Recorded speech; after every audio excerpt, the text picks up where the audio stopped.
Dalam perjalanan sejarahnya, Tuan Nahoda Raja membagikan wilayahnya kepada keenam anaknya. Setiap pembagian wilayah disebut kuta atau kampung. Ya, kuta tersebut dipimpin seorang partaki atau perintis suatu kampung yang kemudian disebut raja. Nama-nama partaki itu kemudian menjadi panggilan atau marga bagi keturunan mereka hingga saat ini. Anak kedua Sitambun menjadi marga Tinambunan, anak ketiga Sitanggor menjadi marga Tumanggor, anak kelima Siraja menjadi marga Maharaja, anak keenam Siturut menjadi marga Turutan, anak ketujuh Sipayung menjadi marga Pinayungan, dan anak kedelapan Si Ampun menjadi marga Nahampun. Nama panggilan keenam wilayah kampung itu diberi nama Si Enam Kodin atau diartikan periuk. Bahasa Batak Tobanya teman disebut Si Onom Hudon. Itulah sejarah terjadinya sebutan nama Si Enam Kodin atau Si Enam Periuk.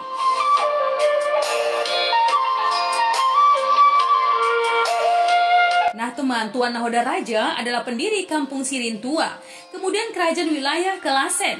Selaku Panglima Besar Singamangaraja 12 dari Tanah Kelasen sejak tahun 1886-an, hingga wafatnya hari Jumat tanggal 17 Juni 1907. Ya teman, dalam pertempurannya melawan tentara Belanda, mereka menggunakan ilmu mistis untuk mengintai musuh sebelum serangan dimulai. Nah, cara penyampaiannya pun beraneka ragam, teman. Ya, dengan gerakan tangan seperti moncak, tiruan bunyi tangis yang disebut tangis pangiren, dan juga ada ragam tiruan nada yang disebut otong-otong.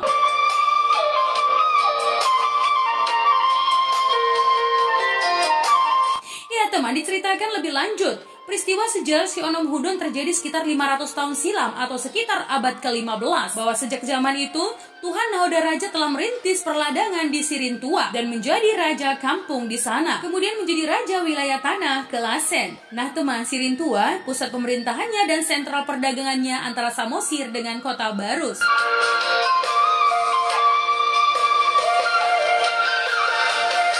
Ya, cerita kearifan lokal tentang sejarah Tuan Nahoda Raja dan generasinya, yaitu Tanah Ulayat, adat istiadat, dan bahasa. Tanah Ulayatnya disebut Si Onom Hudon, adat istiadatnya disebut adat Kelasen, bahasa disebut bahasa dairi Kelasen. Akan tetapi pada dasarnya masyarakat Si Onom Hudon adalah heterogen dengan beragam marga di sana, memiliki kekerabatan dan tutur lokal masing-masing.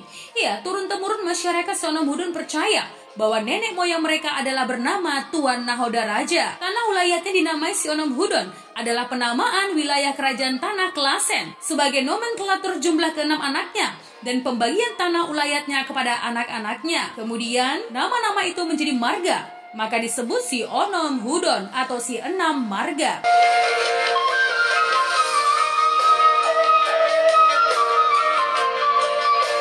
Pada saat itu teman, setiap marga memiliki perkampungan sendiri, dipimpin oleh seorang pemimpin kampung yang disebut Pertaki. Setelah zaman berganti, Pertaki disebut Raja, sedangkan Tuan Nahoda Raja disebut Ketua Raja sebagai pendiri kerajaan Tanah Kelasen. Nah teman, Si Onom Hudon adalah sebutan tanah ulayat untuk keturunan Tuan Nahoda Raja di Tanah Dairi Kelasen. Tuan Nahoda Raja Hizra dari Pulau Samosir membuka perladangan baru di Tanah Dairi Kelasen sebagai petani dan sebagai partaki atau raja kampung. Kemudian menjadi ketua raja wilayah seluruh Tanah Dairi Kelasen. Saat ini teman, Tanah Kelasen telah berubah nama menjadi Si Onom Hudon sebagai nomenklatur pembagian kekuasaan kepada anak-anaknya. Secara administratif masih pemerintahan Kecamatan Parlilitan, Kabupaten Humbang Hasudutan atau pemekaran dari Kabupaten Tapanuli Utara, Provinsi Sumatera Utara.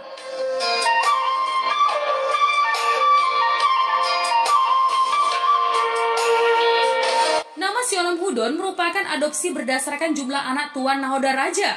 Si Onom artinya si enam, sementara Hudon artinya periuk.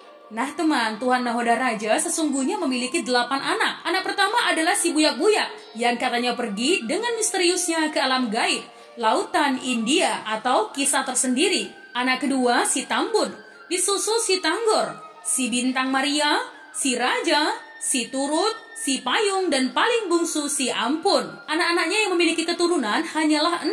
Sementara keturunan anak perempuan Si Bintang Maria akan meneruskan marga atau klan suaminya sesuai aturan adat Batak.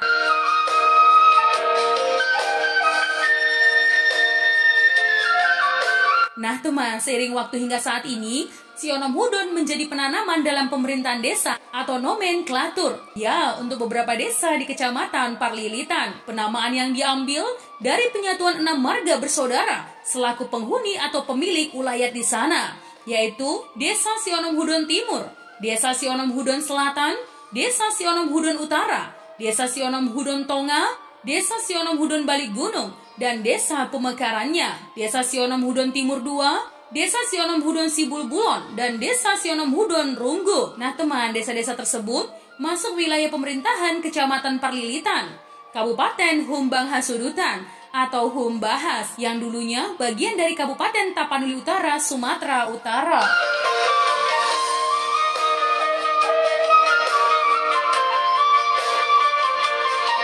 Sionom Hudon merupakan bukti sejarah bagi masyarakat di sana bahwa nenek moyang mereka Tuan Nawada Raja adalah pendiri wilayah itu dan raja, kemudian menjadi raja wilayah, dinamai Kerajaan Wilayah Kelasen atau Dairi Kelasen. Ya, beliau memiliki 8 orang anak dari 2 istri, yaitu Boru Syihotang memperanakkan si Buya-Buya, si Tambun, si Tanggor, si Bintang Maria, dan si Raja. Setelah Boru Syihotang wafat, kawin lagi dengan Boru Limbong, memperanakkan si Turut, si Payung, dan si Ampun.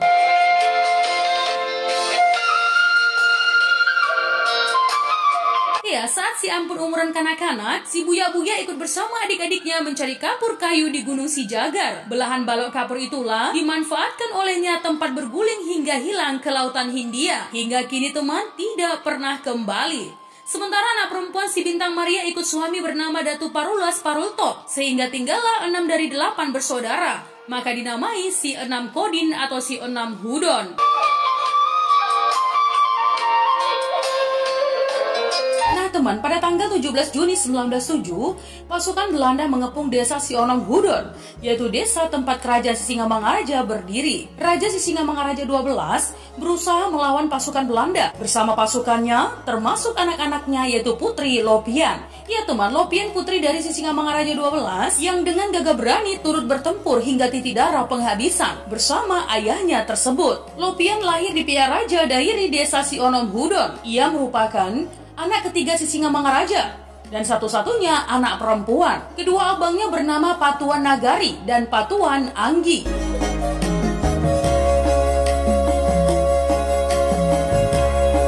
Pada Juni 1876 lewat rapat raksa yang berlangsung di Balige, Sisingamangaraja 12 bersama dengan Raja-Raja Toba mengumumkan maklumat perang terhadap Belanda.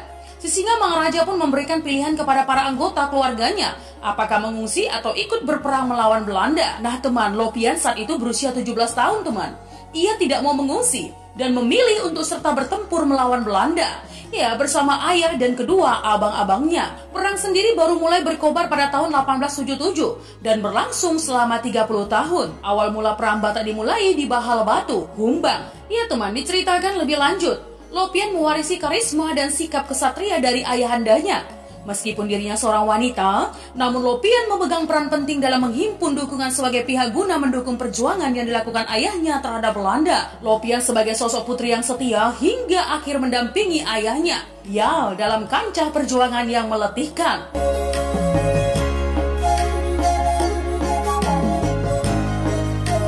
Kendati sebelum kematiannya, Sisingamangaraja 12 telah memerintahkan seluruh keluarganya mencari tempat perlindungan yang aman. Tapi Lopian bersikeras ingin mendampingi ayahnya. Itu sebabnya teman, selama detik-detik perburuan Belanda terhadap Sisingamangaraja 12, Lopian ikut bergerilya mendampingi dan ikut melakukan perlawanan. Nah, selama 22 tahun, Sisingamangaraja bersama putrinya Lopian bergerilya di tanah Batak, berpindah-pindah tempat menjadi garda terdepan menghadang pasukan Belanda. Lopian pula yang kerap menyemangati pasukan sedang dalam tekanan. Ia pun turut merawat prajurit yang terluka dalam pertempuran. Ia teman, tak jarang pula Lopian membesarkan dan memberikan penghiburan kepada ayahnya di saat anggota keluarga tewas karena pertempuran.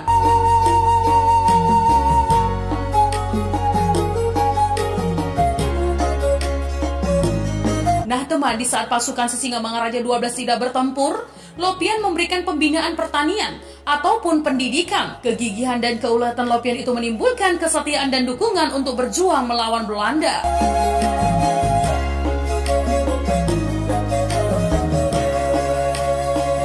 Tanggal 17 Juni 1907, pengepungan pasukan Belanda di bawah komando Kapten Christoffel di desa Sionom Hudon membuat pasukan Sisingamangaraja 12 terjebak dalam posisi terjepit di jurang Sindas, Sitopangan. Persenjataan pihak Belanda yang modern menghujani prajurit Sisingamangaraja dengan peluru. Dua putra Sisingamangaraja 12 yakni Patuan Anggi dan Patuan Nagari tewas tertembak. Nah teman, suasana sempat hening sejenak manakala Kapten Christopher berseru agar Sisingamangaraja 12 menyerah. Namun seruan Kapten Christopher dibalas dengan lantang oleh Sisingamangaraja 12. Ia dari balik rimbunan pohon tempatnya berlindung dari terjangan peluru dengan mengatakan, "Lebih baik mati daripada menyerah kepada penjajah." Tak lama berselang teman, terdengar jeritan Lopian putri sang raja yang rupanya terkena tembakan. Seketika Sisingamangaraja 12 terkesima melihat putrinya tercinta rubuh bersimbah darah di atas rerumputan. Dengan pisau gajah dompa terhunus di tangan, Sisingamangaraja 12 mendekati Lopian dengan langkah lemas dan duka mendalam. Raja Bakara tersebut langsung memangku jasad putrinya yang bersimbah darah. Nah teman, hal itu diungkapkan oleh Raja Sabidan, salah satu putra Sisingamangaraja 12 yang turut dalam pertempuran tersebut kepada penyair Sitor Situmorang.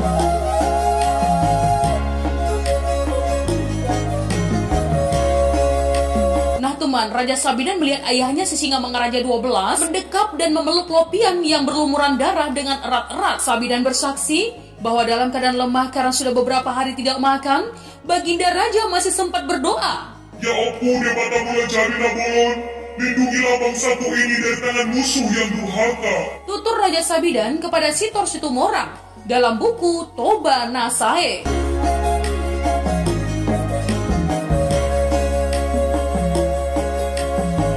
Nah teman, dalam keadaan Sisingamangaraja bersimbah darah itu, muncullah Serdadu Marsosya Belanda yang langsung melepaskan tembakan tepat menembus jantung Sisingamangaraja 12. Sambil menatap wajah Marsosya yang menembaknya, sebelum tewas Sisingamangaraja 12 mengucapkan kalimat, "Au Sisingamangaraja." Ia gugur dalam usia 59 tahun.